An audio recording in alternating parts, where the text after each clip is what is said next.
chat. Y bien, ahora quiero presentar al doctor Luis Humberto Delgadillo Gutiérrez, de quien voy a leer su currículum, que también es muy amplio y me costó bastante tiempo reducirlo. Es licenciado y doctor en Derecho por la Universidad Nacional Autónoma de México. Es especialista en finanzas públicas, en derecho tributario y en responsabilidades de los servidores públicos. Fue profesor por oposición en derecho fiscal y en derecho administrativo a nivel licenciatura y posgrado en la Universidad Nacional Autónoma de México, la Universidad Panamericana, así como en otras universidades del país. Ha sido reconocido con el mérito jurídico por el Colegio de Abogados de Nayarit, por la Universidad Nacional Autónoma de México en 2005 y 2011 y obtuvo el premio en Administración Pública del Instituto Nacional de Administración Pública en 1980. Es miembro de la Asociación Nacional de Doctores en Derecho, del Instituto Latinoamericano de Derecho Tributario y del Instituto de Administración Pública. También presidente de la Academia Mexicana de Derecho Fiscal y actualmente preside el Colegio de Especialistas en Responsabilidades de los Servidores Públicos y Estado. Autor de 8 libros, también ahí hay varios, y numerosos artículos en su área de especialización. En el sector público federal, laboró durante 50 años, principalmente en las Secretarías de Hacienda y Crédito Público, de Programación y Presupuesto y de la Contraloría General de la Federación. Fue magistrado de la Cuarta Regional Metropolitana del Tribunal Fiscal de la Federación y de la Sala Superior del Tribunal Federal de Justicia Fiscal y Administrativa, así como director general del Centro de Estudios de Derecho de dicho tribunal. Así que, doctor Luis Humberto Delgadillo, una vez más, bienvenido, y el micrófono es de usted, misma dinámica. 10 minutos, le aviso antes de que termine su participación de esta primera.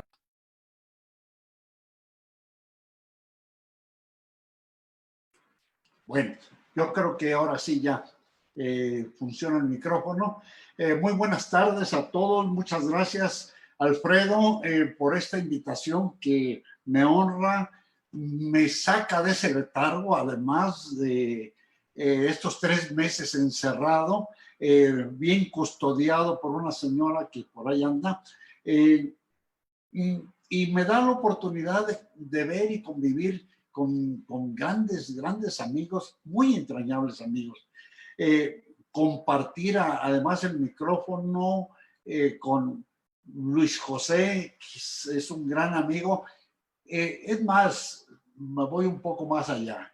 Realmente es hijo de un hermano mío, porque su padre y yo fuimos muchachos traviesos del barrio que andábamos por ahí por acá, y pues hay un cariño muy entrañable de hace ya algunos ayeres, y en particular, bueno, pues, ¿qué puedo decir? Como también, y aquí sí, el hijo de un hermano mío, que es Alfredo Delgadillo, que también como coordinador, pues me da mucho gusto compartir.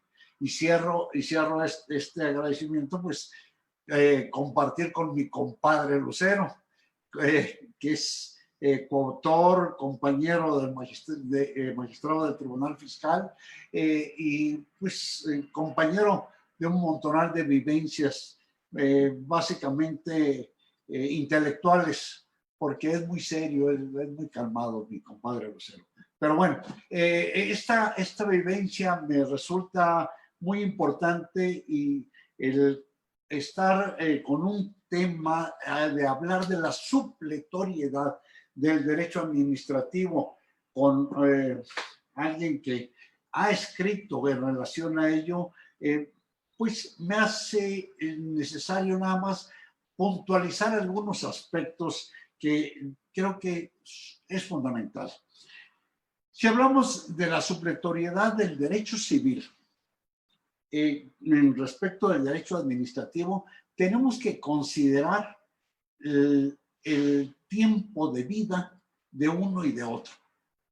El derecho por autonomacia, el derecho antiguo o el primer derecho, bueno, pues el derecho civil, y de allí parten muchas derivaciones, y por eso mismo se dice que el derecho civil viene a suplir a muchas ramas del derecho.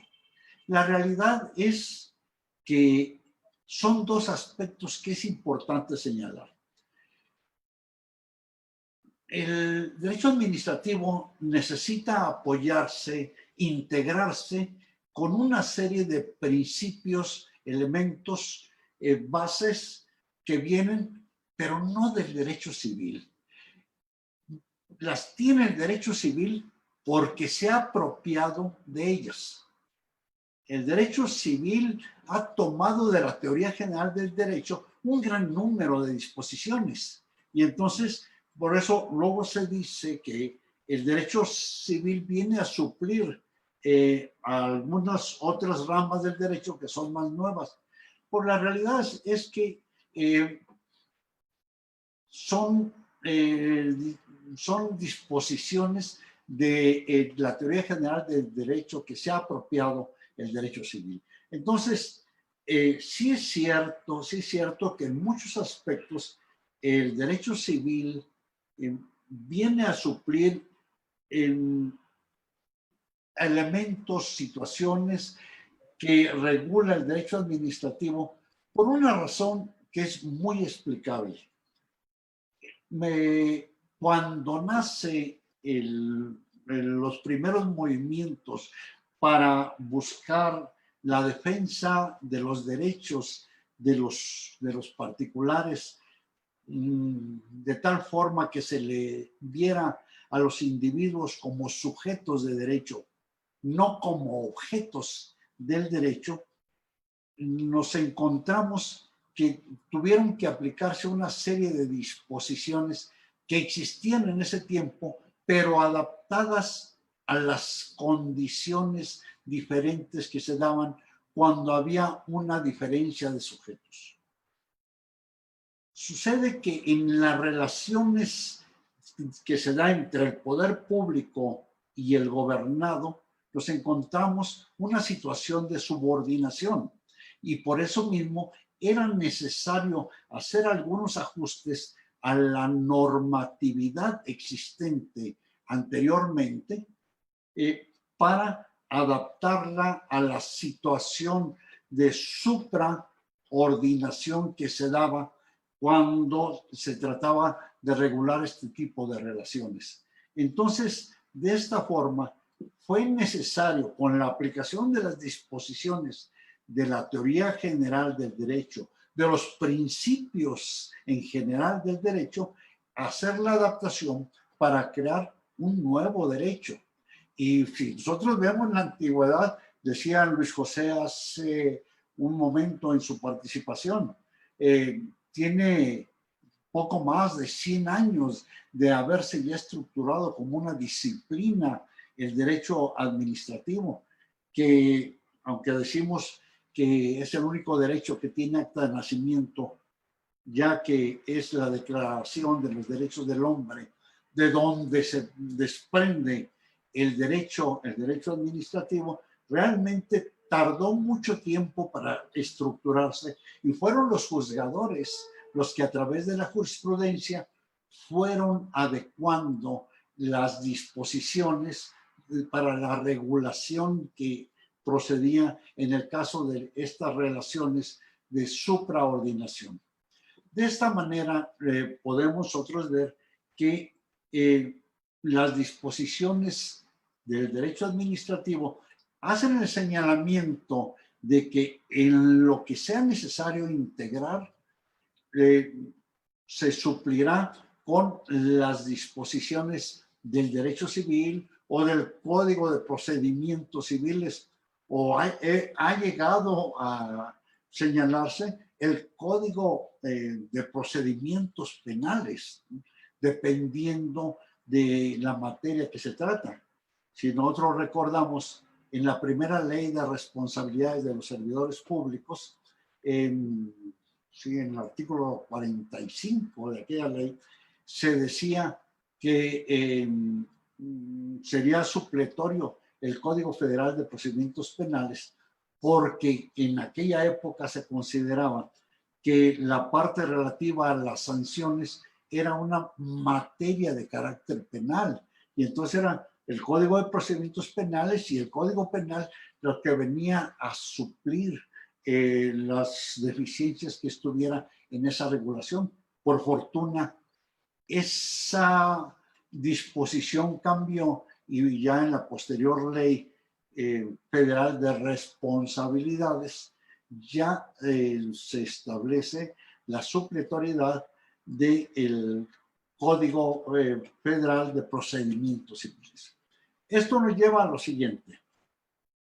Sí es cierto que existe una disposición en el sentido de que el derecho común, o concretamente disposiciones de carácter privado, vienen a ser supletorias del derecho administrativo, pero solamente considerando el hecho de que se trata de un derecho que es más nuevo y que se desprendió de alguna forma de aquel derecho civil para adecuarlo a esas relaciones de supraordinación, y por lo tanto todavía la integración llega a señalarse que se dé del derecho común.